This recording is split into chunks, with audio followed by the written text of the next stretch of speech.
everyone, it's Peyton Stu, your Miss Junior High School America 2019. I was challenged by the 2020 Miss California High School America, Michaela, to support the hashtag California Dreamin' and read a children's book and post it online. So in this video, I'm going to be reading one of my favorite books growing up called Grace for President.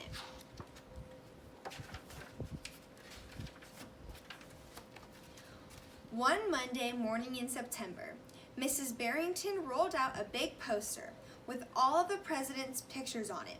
Grace Campbell could not believe her eyes. Where are the girls? That is a very good question, said Miss Barrington. The truth is, our country has never had a woman president. No girl president? Ever? Grace asked. No, I'm afraid not, said Miss Barrington. Grace sat at her desk and sued. Why no girls? Who'd ever heard of such a crazy thing? Finally, she raised her hand. Yes, Grace? I've been thinking it over, and I'd like to be president. Several students in the class laughed. Well, I think that's a star-spangled idea, Grace, said Miss Barrington. In fact, we can have our own election right here at Woodrow Wilson Elementary. The snickering in the room stopped. Grace smiled. Would anyone else like to run for president, Miss Barrington asked the class. Nobody raised their hand.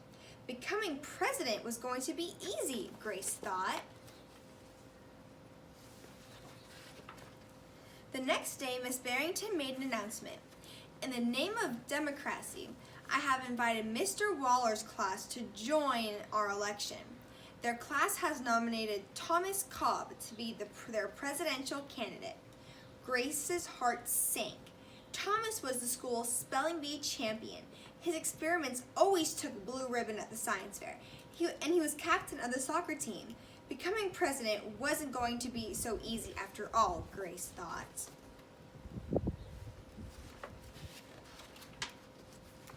The teachers put the names of all 50 states and the District of Columbia into a hat. Everyone except for Grace and Thomas got to choose a state. I'm Texas, said Anthony. I'm New Hampshire, said Rose. I'm Michigan, said Robbie. What does the number 17 mean? Each state is assigned a number of electoral votes. That number is determined by how many people live in that state, said Miss Barrington. Each of you will be a representative for your state. Altogether, our country has 538 electoral votes, Mr. Waller explained. On election day, the candidate who receives 270 electoral votes or more wins the election. Why 270? asked Rose. That's more than half of all the electoral votes, said Mr. Waller. Becoming president really wasn't going to be easy, so Grace thought.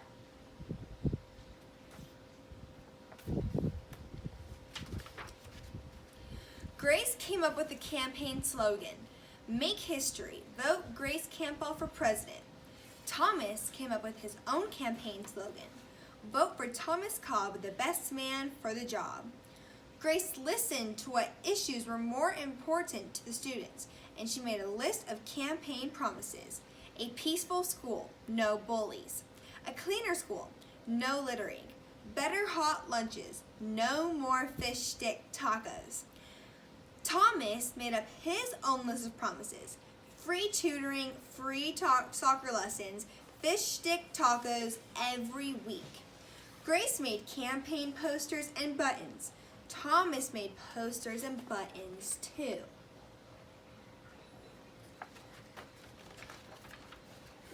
Each week, the teachers set aside time for the candidates to meet with their constituents.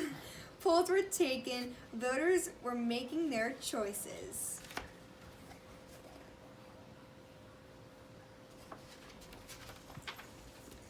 Grace continued to campaign. At recess, she gave speeches. During lunch, she handed out free cupcakes. After school, she held rallies.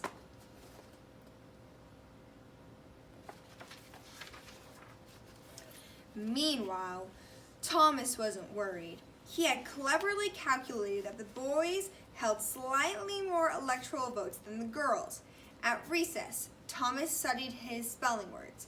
During lunch, he worked on his latest science experiment. After school, he played soccer.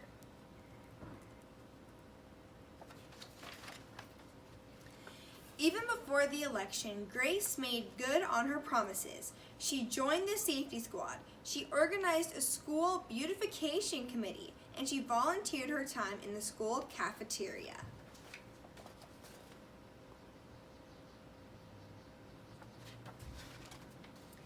In early November, Woodrow Wilson Elementary hosted a special Election Day assembly. Grace and Thomas took their places on stage as the school band began to play.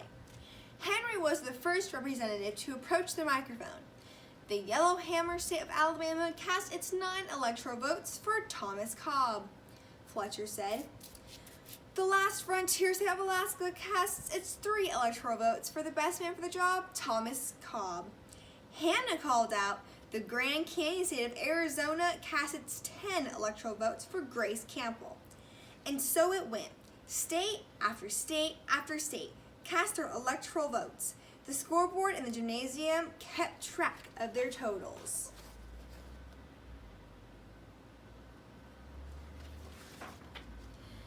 The voting demonstration was quickly coming to an end. Clara approached the podium. "The Badger State of Wisconsin casts its 10 votes for my best friend, Grace Campbell." Grace looked at the scoreboard. Thomas had 268 electoral votes. She had 267.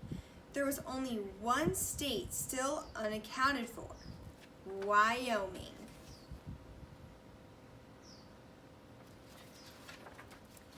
Thomas grinned. Grace felt sick. Sam walked up to the microphone. He looked at Thomas. He looked at Grace. He looked down at Grace's handmade flag. Sam didn't say a word. "What are you waiting for?" Thomas whispered. The band stopped playing. All eyes were on Wyoming. Finally, Sam cleared his throat. "The equality state of Wyoming casts its 3 electoral votes for Grace Campbell." The gymnasium erupted in loud cheers and a few boos. Mrs. Barrington approached the podium. "With 270 electoral votes, the winner is Grace Campbell." Thomas looked stunned.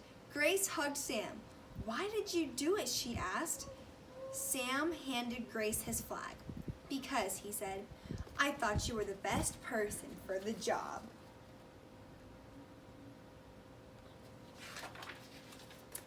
The following week, the students in Mrs. Barrington's class were preparing for the career day presentations. Grace volunteered to go first. She stood at the front of the room and glanced at the poster still hanging on the wall. "My name is Grace Campbell, and when I grow up, I'm going to be President of the United States." This time, everyone believed that she would.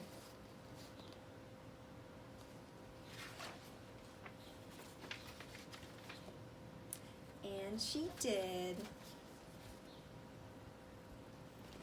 And that's the end. Thank you guys so much for tuning in. In my next video, I'm going to read Every Cowgirl Needs Dancing Boots. See you next time.